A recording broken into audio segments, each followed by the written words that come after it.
The light is actually going down very quickly, so I need to hustle, but I wanted to share my February favorites with you guys really quickly, and I don't have a ton of them, but that's okay because I don't have a lot of time. So the first item, or items I guess I should say, are a couple products that were sent to me from Octoly. And in case you're unaware, Octoly is just kind of it's kind of like an online store for YouTubers. It's kind of like a middleman between YouTubers and brands. So I had these sent out to me for free from Pure Cosmetics to try out and do a review on. I have a separate review on these. I'll include it down in the description box in case you wanted to go watch it. These are really gorgeous. These are some of their eye polishes, and when you purchase them from Ulta or the Pure Cosmetics website, they come with this little silicone applicator brush looking thing. And for the lighter shades, I would say that it's not necessary that you use this applicator.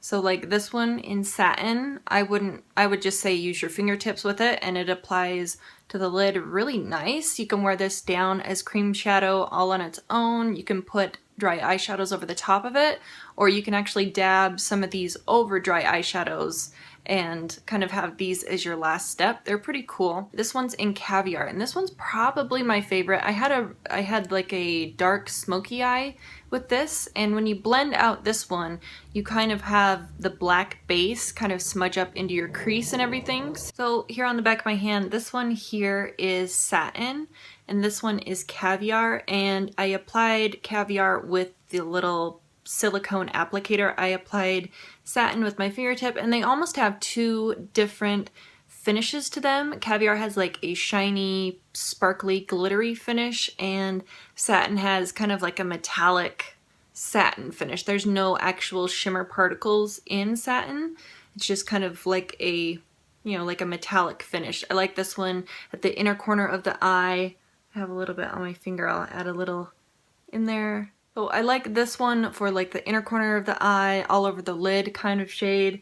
And then I like the Caviar shade all over the lid on its own, or probably look really nice as maybe an eyeliner, like against the upper lash line or something. So I think these are cool. They're a little bit different. They're not like your standard cream shadow. They are kind of tricky to get the hang of, but once you get the hang of them, they are, you know, really fun to use, and it's kind of interesting the different combinations that you can come up with these. The next item is actually something that I got out of my February Sephora Play box, and I have been wanting to try this for the longest time. I didn't realize that they had out like a colored lip gloss version of these, but these are the Too Faced lip injections. This one's in the shade Milkshake, and ever since I've used this one, I've had the purple one on my wish list, and I've actually used this one so much that when I take it out, you see I have like a clear window through this product because I've been using it so much. It'll probably be used up soon. I'll put a little right in the center of my lips. But I've noticed that this kind of feels like you're putting sriracha on your lips. As weird as it sounds, but the more that I use it, the less that I notice that feeling on my lips. I do feel like it does enhance the size of your lips. I'm not sure if it's just irritating your lips and it makes them look a little bit puffier, but I've noticed it on like the inner portion of my lips, the inside part of my lips, it'll kind of puff up and make the lines in my lips kind of disappear temporarily. So I really like these. I have this on my wish list to purchase in the future now. I was kind of thinking maybe I'd either get the purple one of the colored lip gloss from Too Faced, or maybe the Too Faced Lip Injection Extreme. If you tried these before, let me know. Definitely let me know which ones that you prefer, which ones you've tried. I'm kind of new to this whole lip injection thing from Too Faced, but for sure at the next Beauty Insider sale at Sephora, the next VIB sale, I will be purchasing one of these. Then I had turned in some stuff back to MAC. I took in 6 of my empty products and got this guy here. This is the matte lipstick in Really Me from MAC. This is such a pretty shade, and I feel like if you're like a little bit darker in skin tone than I am, I think this would probably look more like a nude on you. but on me it definitely has like a deeper nudie mauve tone to it. That is a swatch of Really Me right there. I think it's pretty. It is a matte, and the matte lipsticks from MAC do have almost a satin, like a satin matte finish to them, so they're quite comfortable. This one, if you wear it all day long, it will feel like it's drying your lips out a little bit, but that is Really Me from MAC. I have been pulling this out recently and using it a little bit more frequently. I used to use this a lot during the spring and summer last year, but this is a Chanel blush. This one my husband picked up for me. This one is number 99 Rose Petal, I think is how you say that. But this is what it looks like here. These smell so nice. They almost have like a floral scent to them, floral fragrance, almost like a rosy, like a sweet rosy scent to them. I really like the Chanel blushes. They don't swatch out very well, but on the cheeks, I am wearing this one today. So you can see this is what is on my cheeks. I just have it on lightly. I would say it almost goes with everything. It almost goes with every eye look, I guess is what I'm trying to say. So they don't swatch out on like the back of the hand very well, but when you're applying them to the cheek, they blend out really nice. They're extremely blendable, and if they do have shimmer particles in them, they're not over the top. They're very subtle on the cheeks. This one does have a very, very slight shimmer running through it. I'm not sure if this was a limited edition shade for last summer or if this is a permanent one. I think it's permanent. I'll have to look it up and see, but that is a very light swatch of Rose Petal right there. Very pretty. My husband has been working out of town for a little bit, and he came back this time and brought this for me. Our anniversary was on the 13th of February. This is the Chanel Chance little trio, perfume trio thing. This is the box here, but it comes with 3 of the Chanel Chance fragrances. There is the original one in the center, but it's the Eau Toilette. I think I said it right this time, the Eau Toilette. And then this one over here is the Eau Tendre. And then Eau Fraiche? Eau Fraiche? I don't know. This green one is the one that I've been really focused on lately. It has a very unique fragrance.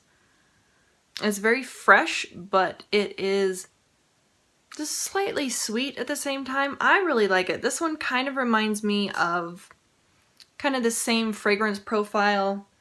I smelled something similar to this in the past. It kind of reminds me, I'm not saying they're even remotely similar, but I'm saying like the freshness and the crisp notes that are in this one kind of reminds me of the MAC Turquoise. They smell completely different, but I'm just saying the kind of the fresh citrusy notes to it. If I can find the notes, I'll put them on the screen for you, but this is a really nice one. If you're in the market for a new perfume, definitely check this one out the next time you're around a fragrance counter or inside Sephora or something. I think they have the Chanel fragrances at Sephora now. I don't think they carry any of the makeup, but they do carry the perfumes. And then the final 2 items are also products that came in Sephora Play, and I think this one came in my January box. This is the Tarte Friction Stick. This is such an interesting product. So it's an exfoliator.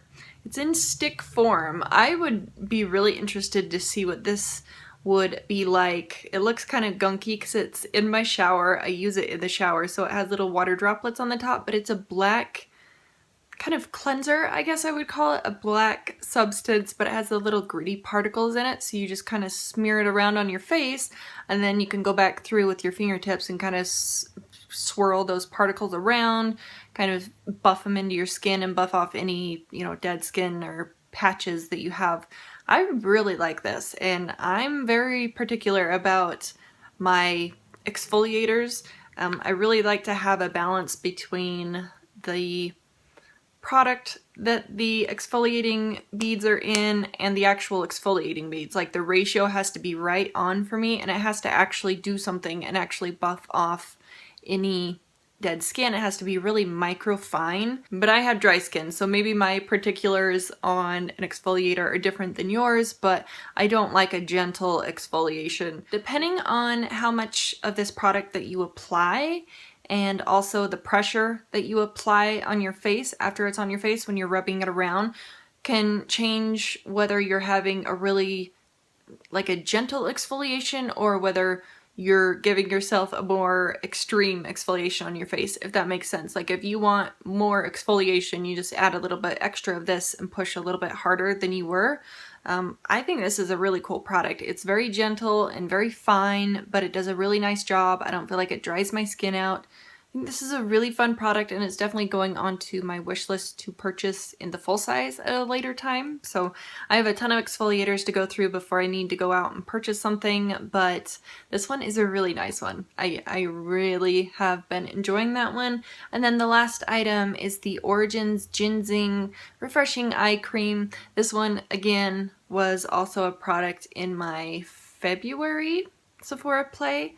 So I tried to look at this. I applied some on the back of my hand and I couldn't get it to show up as brightening, but when I put it underneath my eyes, it definitely looks a lot brighter under there, and I'm not sure if it's just like an illuminating trick of the eye sort of thing, or it actually has some kind of shimmer illuminating particles in it. So do you see that through there? I think you can. That is the eye cream. It's dry on the back of my hand, so that's what it leaves behind. And it's very subtle, but it does actually illuminate under the eye area. And if you have dark circles, that really helps out a lot. I've noticed that I can't combine this with my other eye cream and my other lotions.